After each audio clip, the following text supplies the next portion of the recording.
Lawrence, although my students call me Professor of Percussion. And that's because I teach at 5 colleges.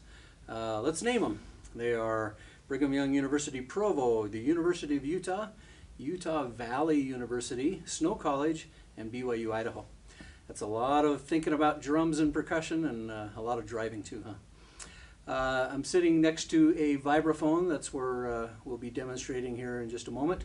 Vibraphone belongs to the mallet keyboard percussion family.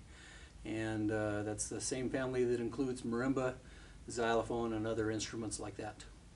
So we're going to talk about bringing a fresh approach to an old topic.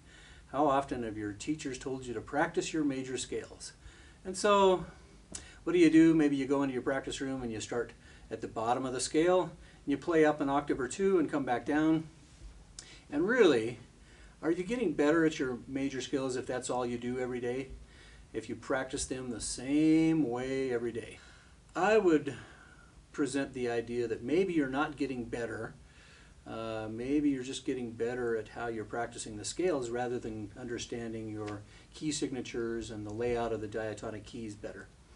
And so, the 2 ways that I'd like to talk about for bringing some variety to your major scale practice, and this, by the way, could be applied to any scale, not just major scales, but all your minors and other scales that we'll talk about in the future. And so let's pick a scale, and I will demonstrate now what I'm talking about. First of all, we'll just choose the first letter of the alphabet and we'll play an A flat. Quite often, maybe what you've done is play a scale starting at the bottom. Pretty boring. You don't really get much better practicing like that every day.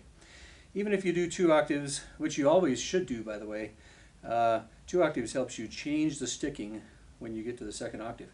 If you start with the left hand, when you get to the next octave, you're starting with the right hand. The first aspect of variety that I'd like to bring to your scale practice is something known as patterns, pattern practice. And so, let's take a look at a few possibilities for practicing scales with patterns. One of them would be, if we were to put numbers to these notes, and we call this 1, 2, 3, 4, we could do 1, 2, 3, 2, 3, 4, 2. Can't count that fast, but you get the idea. And then the next day, maybe you could practice in another fashion altogether. This would be like 1, 3, 2, 4. Maybe the 3rd day, you could decide to play 1, 2, 3, 4, 2, 3, 4, 5. That would sound a little like this. 5, so 1, 2, 3, 4, 2, 3, 4, 5. Go the full range of the instrument. And then maybe the next day, you're going to do this pattern. And finally, 1, 8, 9, 2.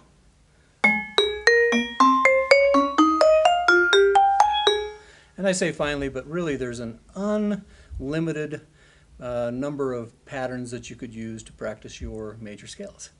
Making it pretty exciting. You got to come up with something new every day. Now you have to engage your imagination. Not a bad idea. Okay, our second fresh approach to scale practice would be the flexible scale. The flexible scale has the following characteristics. Number 1, you can start on any degree, not just on 1, but any degree of the scale. And so not only could you do that, but you could change directions, go any direction you like. Use stepwise motion as well as intervallic leaps. Fun. And let's say we include a little rhythm and a little expression. Here is that same A flat major scale played in a flexible fashion.